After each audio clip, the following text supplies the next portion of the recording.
Ketika Qin Yichen bernyanyi sepanjang perjalanan kembali ke istana kaisar, semua kelompok etnis yang menyaksikan api dari sisi lain penuh dengan diskusi tentang masalah ini. Bagaimanapun, Kaisar Ke bersumpah pada permaisuri secara langsung. Ini adalah sensasi yang belum pernah terlihat selama bertahun-tahun.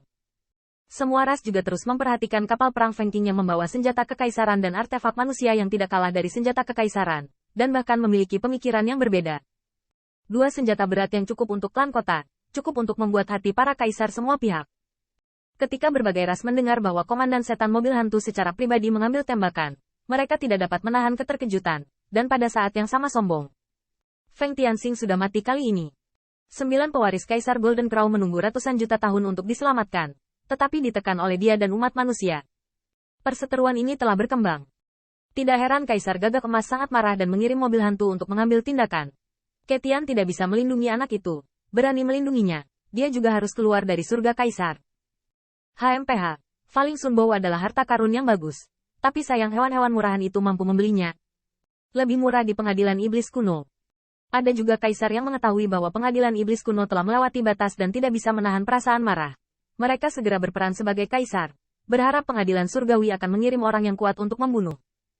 Namun, permainan atas itu seperti batu yang tenggelam ke laut, dan semua kaisar tahu dengan baik, belum lagi kaisar tidak ingin mengurusnya. Sudah terlambat bahkan jika dia ingin mengurusnya. Pembangkit tenaga listrik tingkat Komandan Iblis telah mengambil tindakan, yang menunjukkan kemarahan Kaisar Gagak Emas. Kaisar di semua sisi tidak dapat menahan perasaan bahwa sekarang, selain dari istana Kaisar Ke, tidak ada yang akan melindungi umat manusia, dan bahkan orang yang meninggal bukanlah Erlang dari klan Kaisar Ke. Kaisar Ke mungkin tidak akan melampiaskan amarah Kaisar Jinwu secara langsung kali ini. Di haram surgawi, mata permaisuri berwarna kemerahan, melihat kain peti mati yang telah disiapkan, mengertakkan gigi karena marah, dan mahkota Phoenix bergetar. Wanyu, Wanao, Wanli, anak-anak baik klanku, kamu benar-benar pengecut. Ini adalah kesombongan dari klan Fan Mingnya. Semua mati di tangan makhluk kecil Feng Tianxing itu. Memikirkan hal ini, permaisuri menjadi sangat marah, bahkan dapat dikatakan bahwa dia dan Kaisar Surga telah mengikat ikatan, dan dia tidak pernah begitu marah setelah keberadaan wanita yang dihormati untuk memandang dunia. Tapi Wanyu, jangan khawatir, istana ini pasti akan membiarkanmu mati. Keiyutian, kamu pasangan pemberontak. Apakah kamu berani berdiri ke istana ini? Jika keluargaku meninggal, kamu harus melakukan pemakaman untuk putri dan menantu laki-lakimu. Memikirkan hal ini, permaisuri sedikit seimbang, tetapi pada saat ini, dia melihat seorang dewi bergegas ke arahnya dengan ekspresi panik. Kaisar mengerutkan kening, dalam kepanikan, betapa baiknya Anda. Sang dewi berlutut dan berkata dengan suara gemetar, Mani, ini tidak baik. Baru saja ada berita dari Inspektur Tianxi bahwa Tusan Miaosuan telah melarikan diri dari alam surga Kaisar bersama Tusan Su. Apa? Tanda seru. The Empress tiba-tiba berdiri, dan wajah asli Yong Huisei-nya langsung menjadi jelek. Tusan Miaosuan, kamu jalang kecil, beraninya kamu masih membawa pohon Tusan keluar dari gunung. Apa yang dia lakukan ketika dia keluar dari gunung? Ya, pasti untuk menyelamatkan manusia-manusia itu. Dewi lain datang untuk melaporkan. Niang, sisa-sisa kota Feng Shui juga telah mengambil tindakan. Dikatakan bahwa kapal perang Feng Qing telah berlayar ke Zenmoguan dan bersatu kembali dengan Kaisar Ke. Kota Feng Shui, Tusan Miaosuan, jalang. Rubah yang menyedihkan itu, umat manusia direduksi menjadi binatang buas, masih sangat cinta. Permaisuri Kaisar melambai dengan kekuatan dewa, dan sang dewi segera berubah menjadi bola bubuk. Tusan, aku memperingatkanmu saat itu, jangan turun gunung dengan kacau. Permaisuri melintas ke taman kekaisaran, dan tiba-tiba menyatakan kesedihan. Yang mulia, kelompok binatang murahan itu tidak mati. Mobil hantu telah kembali. Wajah Kaisar sedikit muram, seolah dia sudah mengetahuinya. Zitong, aku juga sangat tidak berdaya. Baru saja, klan Changmang dan klan Bais telah menulis surat, mengatakan bahwa klan monster kuno sedang menyerang dan pengadilan surgawi harus mengambil tindakan. Kaisar tidak mau. Kalau begitu lepaskan potongan-potongan kecil seperti ini. Ada juga ras manusia. Yang mulia, ras manusia adalah hewan murahan. Sekarang setelah busur matahari jatuh kembali, apa yang ingin dilakukan hewan-hewan murahan itu? Apakah mereka ingin mengguncang langit? Kaisar surga tidak berdaya. Dengan hanya busur matahari yang jatuh, Anda tidak dapat mengubah langit. Kalau begitu, pelacur kecil Tusan Miaosuan itu berani keluar dari gunung dan membawa pohon Tusan bersamanya untuk membantu umat manusia dengan berani. Kaisar mengusap keningnya. Baru saja, dia sudah menelepon Tusan Miaosuan, dan itu pertanggungjawaban. Lagi pula, setelah naga asli dan 10 foto besar dihancurkan, Tusan juga diajari banyak hal. dan diperingatkan oleh berbagai pihak tahun itu.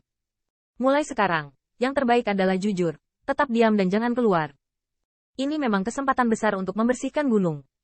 Namun, Tusan Miao Xuan berkata dengan bijaksana bahwa Kaisar Jin Krao mengirim komandan iblis bawahannya untuk mengambil tindakan. Singkatnya, Tusan tidak tahan lagi.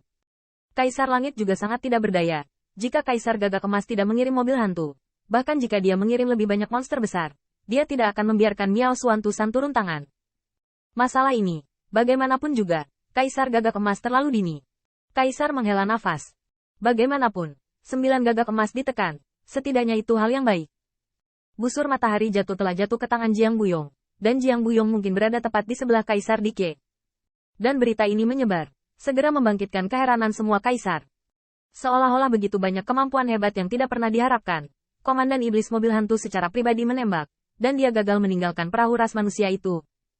Tidak hanya umat manusia yang tersisa, dan bahkan busur matahari yang jatuh tidak dapat diambil. Sedangkan untuk menantu Kaisar Ke, itu bahkan lebih sulit.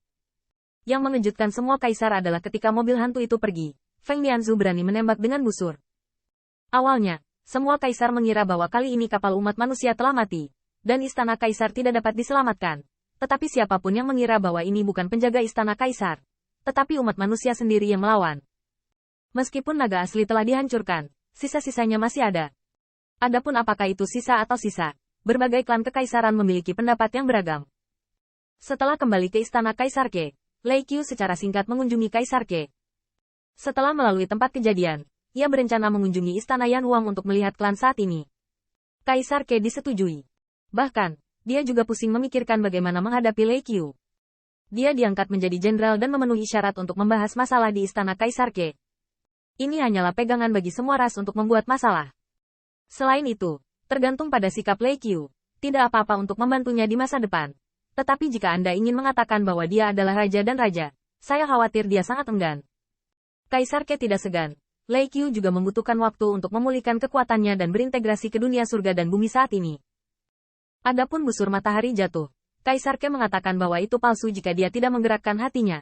Tetapi Komandan Dewa Tian Qiling akan memberitahunya bahwa bahkan jika busur matahari jatuh-jatuh ke tangannya, kekuatannya tidak akan dapat menampilkannya. Raja Tians juga mengatakan bahwa jika itu diberikan kepada ras manusia pasti akan berterima kasih kepada Dade. Mulai sekarang, busur matahari jatuh ini akan membunuh musuh demi yang mulia. Mengapa tidak bermurah hati? Jadi Kaisar Ke juga disetujui. Jiang Buyong berterima kasih, dan pindah jauh-jauh. Akhirnya dia bisa mengundang busur matahari jatuh kembali ke istana Yan Huang. Namun, Feng Lianzu tidak kembali. Dia akan duduk di kota Feng Shui, dan kali ini, kota Feng Shui mungkin tidak dapat bersembunyi di alam semesta kuno. Tentu tidak mudah untuk menemukan tempat tinggal di perbatasan Kaisar Surga.